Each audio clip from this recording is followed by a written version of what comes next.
Docteur Synapse. Monsieur Tutu est un homme de 58 ans. Il appelle le médecin de garde pour fièvre à 39,5 et vomissements. Actuellement, il est à Bruxelles. Il est revenu du Kenya il y a 14 jours. La durée du voyage était de 15 jours. Le médecin lui dit que c'est une grippe intestinale. Il lui prescrit du paracétamol et du primpéran pour les nausées. 4 jours après, le patient est dans le coma. Il est alors hospitalisé. 6 jours après le début des symptômes, le patient décède. C'était un neuropaludisme. Le médecin sera alors poursuivi en justice. Toute fièvre au retour des tropiques est une malaria jusqu'à preuve du contraire. Aujourd'hui, nous allons parler de la malaria. D'abord, l'épidémiologie. La malaria se trouve essentiellement en Amérique du Sud, en Afrique, qui représente 90% des décès par le malaria, la région méditerranéenne Est et le sud-est asiatique. En 2015, la malaria touchait 95 pays dans le monde. 3 millions d'infectés par an et 400 000 morts par an. À la fin de cette vidéo, on aura 11 morts par malaria. Nous allons d'abord essayer de comprendre le cycle de vie du parasite. Voici le corps d'un homme sain. Tout d'abord, le moustique, qui est le vecteur de la malaria.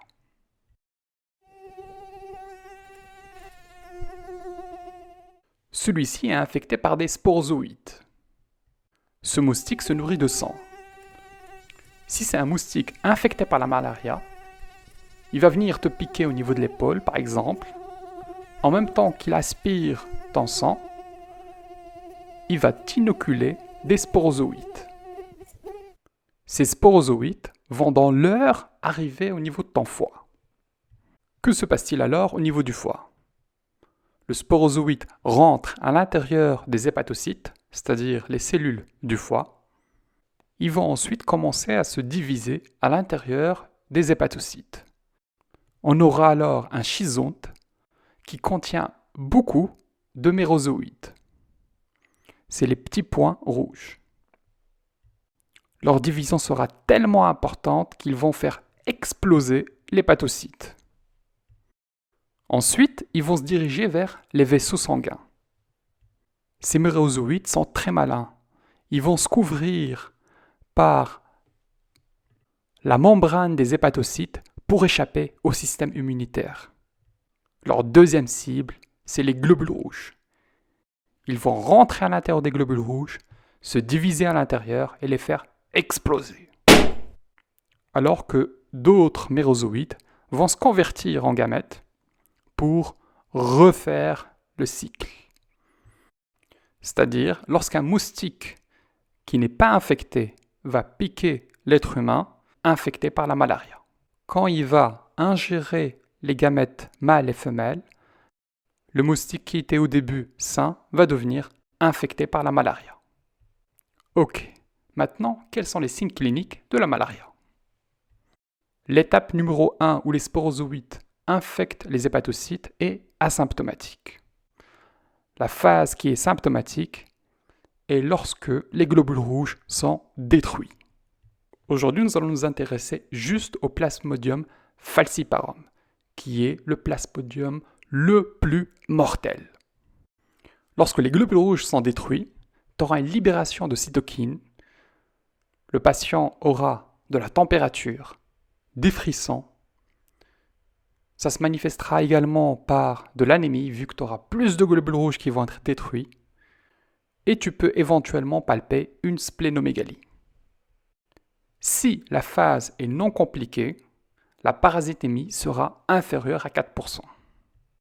Imaginons que le patient n'est pas traité précocement pendant la phase 2. Nous allons alors passer à la phase 3. Deux trucs. Une tempête cytokinique très importante et l'adhésion des globules rouges infectés par le Plasmodium falciparum au petit vaisseau. Si tu as un des signes cliniques que je vais détailler maintenant, c'est une malaria compliquée. Ça peut toucher le cerveau, altération de l'état de conscience, avec plus ou moins de l'épilepsie. Ça peut toucher les poumons avec un ARDS, saturation d'oxygène inférieure à 92%, une fréquence respiratoire supérieure à 30 par minute et une radio de thorax avec infiltration bilatérale. Ça peut toucher l'hémodynamique de ton patient qui peut se choquer.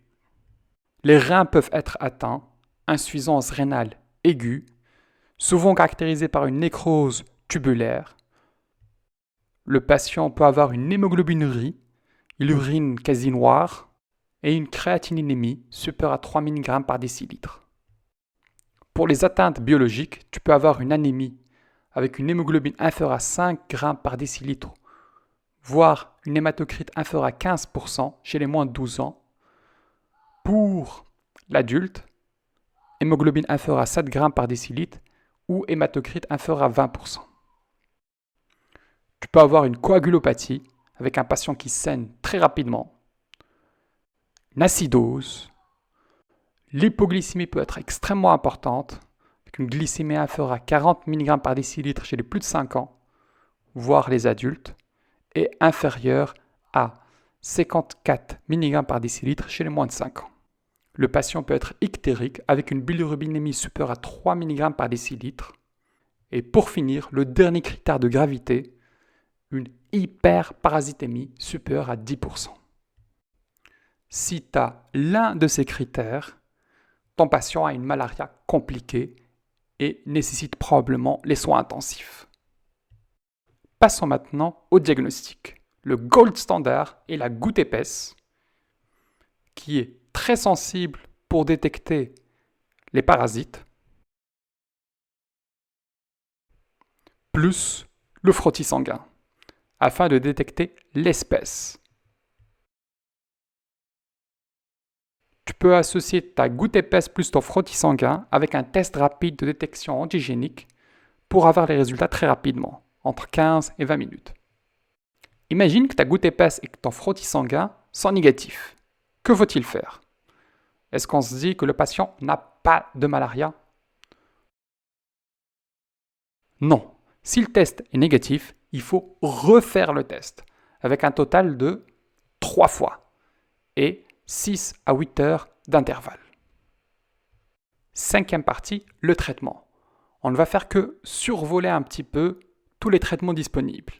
Mais je te conseille toujours d'avoir l'avis d'un infectiologue avant de débuter un traitement contre la malaria. Le plus important est que tu diagnostiques la malaria. Il faut se poser 3 questions. Est-ce que la zone d'où est issu ton patient est une zone sensible à la chloroquine ou est-ce qu'il y a beaucoup de résistance à la chloroquine au niveau de cette zone?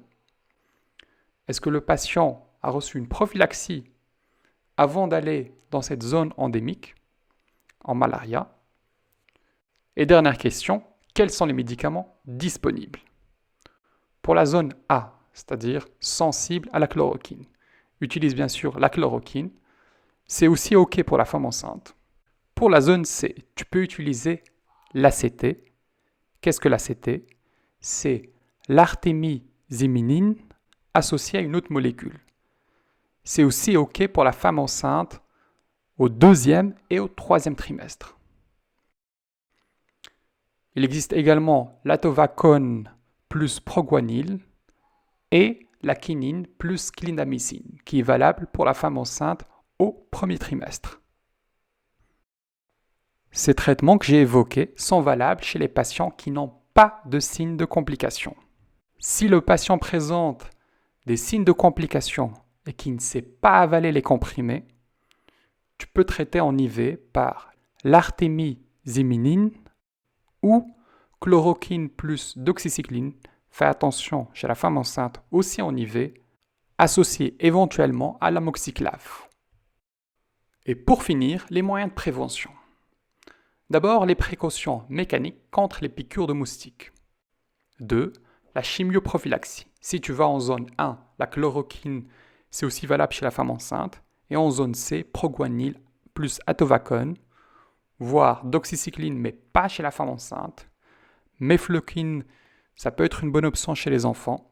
Cotrimoxazole, tu préfères ça chez les patients HIV. Sulfadoxine plus pyrimétamine, valable chez la femme enceinte. Il existe également des programmes nationaux pour lutter contre la malaria. La vaccination, c'est encore un projet en cours, mais aussi la génétique, afin de modifier le moustique en soi. J'espère que c'était instructif et je te dis à bientôt. Merci d'avoir suivi cette vidéo. N'hésitez surtout pas à me communiquer vos questions, vos éventuelles remarques et de me proposer les sujets qui vous intéressent.